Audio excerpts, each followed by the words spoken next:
Hi guys, Miss Osuna here. Let's do our croquis with the shoulder straight but the waist guideline tilted.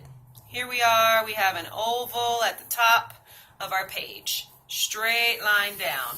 You can practice that on the side of your paper, a couple of ovals, straight line. Now measure the top of the oval to the bottom, lift it up.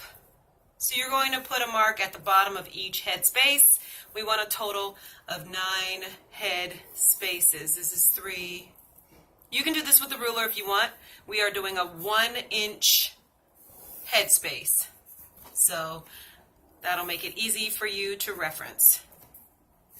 All right, this is 7, 8, and 9. Now we need a guideline here that's straight across horizontally in between 1 and 2, so about 1.5. Now you want to practice your J shape. It's straight and then curves.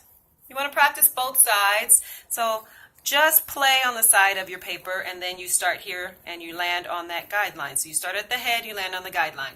Now we're going to measure. We want to make the shoulder 1.5 head spaces wide or 1.5 inches wide. Once we do that, we're going to do diagonal lines. So here we are, diagonal line and a diagonal line. So that gives us our shoulder slope. Now another oval. And now we need our guideline here that's going to turn. So here we are, lower on the left, higher on the right, but in the middle at 3, that's where our waist guideline is on the center line. Left side is lower, right side's higher than 3. Now we're going to measure off 1 inch or 1 head space. That's how wide the waist is. So the shoulders is 1.5 head spaces and the waist is 1 head space. Now all we need is a straight line here. You can use a ruler if you want. And then now we just need a smile, just like that. So here we are smiling and then we put a dot there and then we do another smile, put a dot there. Now we're ready for the next guideline, 4.25. So come down to 4, a little bit lower than that, and then make it parallel. So it goes the same way as the waist. Now we want the width of the shoulder to be the exact same as our hip. Now practice a parenthesis shape. And so all we're doing is connecting that with the parenthesis. Now we need a dash right here at the center. It's about 1/4 inch wide. From the bottom, we're going to frown over. So we're just doing that and then the opposite way, frowning over. So here we are, frown and a frown, and that gives our bikini bottoms. And then we need that same smile that we did for the bust, and that's our bikini waist. Now the middle of this leg is about here. The middle of this leg is about there, but I tilted it slightly left. Now I'm going to drag this one all the way down to the ground. This one I'm going to drag out to 6, and then I'm going to come straight down to the ground. That's going to be our kneecap. So this leg will be straight, that leg's not. Here we have our socket at number 6. That's for the knee. And now just a straight line to bring the thigh. Then we need a short parenthesis to start. So just a short parenthesis, just like that, just to start the calf muscle. Now we're here at 8, and we have our ankle socket, and then now a straight line again. You can use a ruler, but you don't have to. Now that we have that, we're going to do 2 straight lines just like that. So here is more narrow. And then down here, we're going to smile, and that's going to be wider. So here we are. We're starting at the ankle. We stop just above 9, and then we smile, and that finishes off leg number 1. Now leg number 2, we're going to lower our socket just a tiny bit. So it'll be around 6 1/8 for the knee. So here we are, a tiny bit lower and a straight line there. Come back up to the top of your bikini bottom and you're heading straight down there. Now we're going to go around. So it's like a backward, well, no, it's like a C. Not a backward C, it's like a C. So what I just did was this. I just went around this socket. That gives me the kneecap. Now here, I'm going to start with a short parenthesis, and then here, I'm just going to start with a straight line. This is going to be the back of the calf. That's going to be the front of the shin. So now my next socket is number 8. That's at the ankle, and then we're coming straight down. Now we're going to do our diagonal line, and then we're going to make a triangle.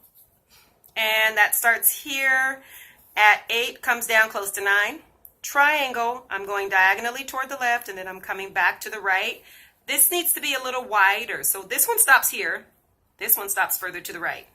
Now this same frown from the bottom up is what we're using for the bottom of the foot, like a high heel shoe, and a backward letter C right there for the ankle. This same frown again for the leg opening is what we use for the high heel shoe, and the other side as well. So now we have our foot, she's in a high heel shoe, and let's do our arm. This is going to be straight. So we're going from shoulder down to the crotch area. So right here at 3, we're putting our socket for the elbow, and then that just heads straight up toward the bust. Now we need our socket down here for the wrist. And we're doing a short parenthesis. I'm going to darken that so you can really see it, and then a straight line. Now we do the hand. So we start with a diagonal line and then a longer line that's straight. This top portion is shorter. This is longer. So here we are. The top portion goes slightly to the left, and now the rest of it comes straight down. The opposite side goes toward the body. That's the top part for the thumb. And then the bottom part of her thumb goes straight down. So toward the body and then straight down. Now we're doing that same J shape. So here we are, straight and curve, straight and curve. So let's do that, straight and curve, diagonal line. Now let's do the other arm. So I'm going to start here in the middle of our socket, and I'm aiming toward the right, and then I'm coming back toward the hip. Let's measure 1.5 to 3. That gives us shoulder to elbow. So that's about right. You can change it if it's not right. So let's just say I needed it to be here. I would just draw that longer and put my socket there. Now from 3 to 4.25. So here I am, and that puts my socket there. So this is my elbow, this is my wrist. So here on the right side, I'm coming straight down. On the left side, I'm frowning first, and then I come straight down. Now I need 2 short parentheses, not a lot because this is our forearm and it's not too muscular, and then a straight line down. Now we are going to draw the hand. So here I am going to do the palm, this side here. So that's our curve line for the palm. So here I am, it's just like this shape here, curve and coming down. Now I'm doing this same set of lines that I did for the thumb. So it goes toward the right and then it comes down. And now I'm going to do the J shape. Same thing, straight and curve, and a diagonal line. So you can see she is literally resting her hand on her hip. That concludes our sketch for today. Happy sketching. I'll see you next time.